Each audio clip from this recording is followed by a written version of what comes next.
I've got a question for you. What if Midoriya was not the main character of My Hero Academia? I know. How could it not be him? He has it all. I mean, he's smart, he's cute, and he's funny. It has to be him. But it's not. At least, not at first anyway. Season 4 will absolutely focus on Midoriya, but the first few seasons haven't. And there are actually a few bits of symbolism to show who the story actually belongs to. On top of that, most of the main battles don't even feature Midoriya at all. So if not Midoriya, then who is the real main character of My Hero Academia? Let me give you a hint. Some people like to call him long, tan, and handsome. The real main character of My Hero Academia, really the only character even worth talking about, my favorite personally, none other than Baku.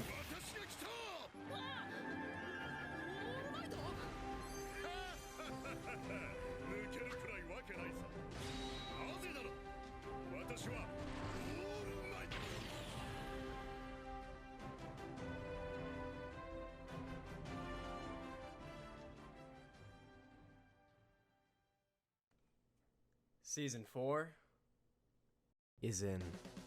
Season 4 of My Hero Academia is coming out tomorrow. So to get ready for that, I want to talk about something that's been on my mind for quite a while now. That being the idea that the plot we follow in My Hero Academia does not belong to Midoriya. The story doesn't go that Midoriya is found by All Might and trained to be a hero, but that All Might finds some kid and trains him to be his successor. I know it doesn't really sound like there's a difference between those two statements, but hang with me for just a few minutes and I'll explain. So it's pretty safe to assume that Season 4 is going to tell the story of Midoriya, but why didn't the first few seasons? Well, the answer to that question is actually pretty simple. There are two phases of the show. The first being Seasons 1 through 3, which tell the story of All Might, and the second being everything after that, which is going to tell the story of Midoriya. But what even is the story of All Might? Well, to put it simply, it's the story of the symbol of peace coming face to face with not only his own past, but his own weakness, all while finishing his own fight and attempting to prepare his successor for the next generation of villains. And there's actually a lot of evidence to support All Might and his protagonistic adventures in Phase 1, from the subtle to the more obvious. A good example of the more subtle support for All Might's candidacy for the main character slot is each of the intros to the show. The opening shot of each and every one of the intros is punctuated by a telling image of All Might. He is the first thing you see every single time. The first shot of the day is Midoriya looking up to All Might. The first shot of peace sign is All Might flying through the sky and Midoriya once again looking up to him. And the first shot of opening 3 is Toshinori and his mighty cape flapping in the wind.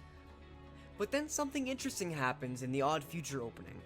All Might is pictured with his former teacher, and then just sitting with Deku, almost as equals. And finally, in the Make My Story intro, Deku reveals his secret quirk, Gun, and just straight up kills All Might. Kind of anyway, it's more metaphorical than that, but it's, you know. All Might in the most literal sense is replaced with Midoriya. Mostly because he's fucking dead.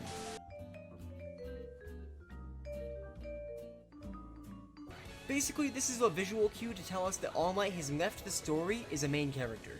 This is the first time that Midoriya owns the story, rather than just being the focus of it. To put it more bluntly, the intros picture Midoriya moving from looking up to All Might to finally being on equal footing and surpassing All Might.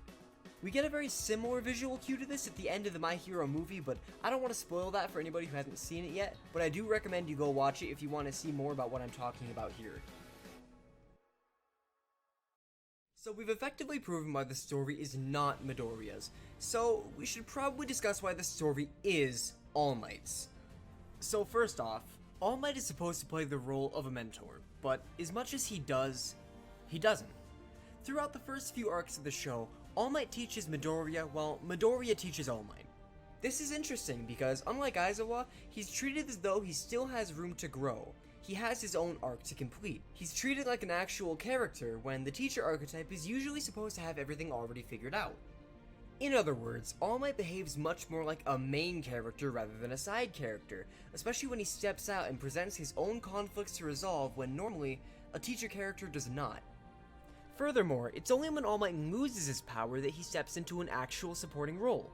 He begins to teach not only Midoriya but the rest of the main cast. This shows most when the majority of the main fights and villains for the first few arcs either feature All Might or are related to him. For example, at the end of Season 1, the battle with the villains is very similar to the fights in One Punch Man, where even though Saitama is the main character, most of the fights just turn into stall the enemy by trying our hardest until the main character actually gets here. And then when All Might actually does get there, the show even goes out of its way to show Midoriya as a supporting member of this fight, by having him help All Might without doing any actual damage to the enemies. In this fight, Midoriya is treated no different than characters like Bakugo or Todoroki. He tries to stop the enemies, but ultimately doesn't actually do anything. And then All Might surpasses 100% of his power, just like every other shonen hero and, Shaggy from early January. As a viewer, to me seeing what is presented as a side character defeating the main villain of the arc was a little confusing, what made me start to realize that All Might might be more than what the show wants us to believe at first glance. If I were a new viewer to the show and shown this clip, who do you think I would say is the main character after watching it? So then, preceding the battle with the Nomu, Stain comes along and tells all of us all about how All Might is the only real hero. And then Midoriya has to test his resolve against All Might's. And then, we see what is probably the most obvious piece of evidence we have. All Might tells Midoriya of All for One. And in this conversation, All Might tells him that there exists a symbol of evil, a subtle nod to how All Might just so happens to be the exact opposite as the symbol of peace. He tells Midoriya that by inheriting the power of One for All, he has also inherited the multi-generational battle with All for One. Now after watching this, you would think it's sure that Midoriya would be the one to finally defeat All for One, especially since this conversation not only detailed how All Might lost his fight, but that All Might not even be around when the next battle comes. And then, All Might is the one to defeat All for One anyway. Now at first this might seem confusing, because why would they have this conversation about how it's now Midoriya's fight, just to have All Might do it anyway? Until you start to think in terms of All Might being the main character.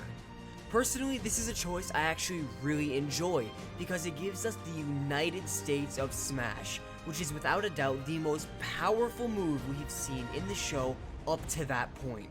Something that should really only be reserved for a main character. This is what I see as the very idea behind Phase 1 of the show. Even though the story is from Midoriya's perspective, it ultimately belongs to All Might until the very moment All Might turns to the camera and says, "Next, it's your turn." This is the moment that All Might not only falls from the symbol of peace, but also falls from the rank of main character. He passes the show on to Phase 2, the next generation. A phase we should expect to see further developed in Season 4, mirroring what we see in the Odd Future opening. We should see Midoriya finally taking his chance, finally taking the spotlight, finally taking the main character spot. Now I can feel your questions burning through the comment section. Why would they tell All Might's story? Why would they not just start where the story begins? Let me counter that with, why wouldn't they tell the story of a hero with a resolve greater than that of Midoriya? Why would they not show the rise and fall of the center of literally every single character and conflict in the show?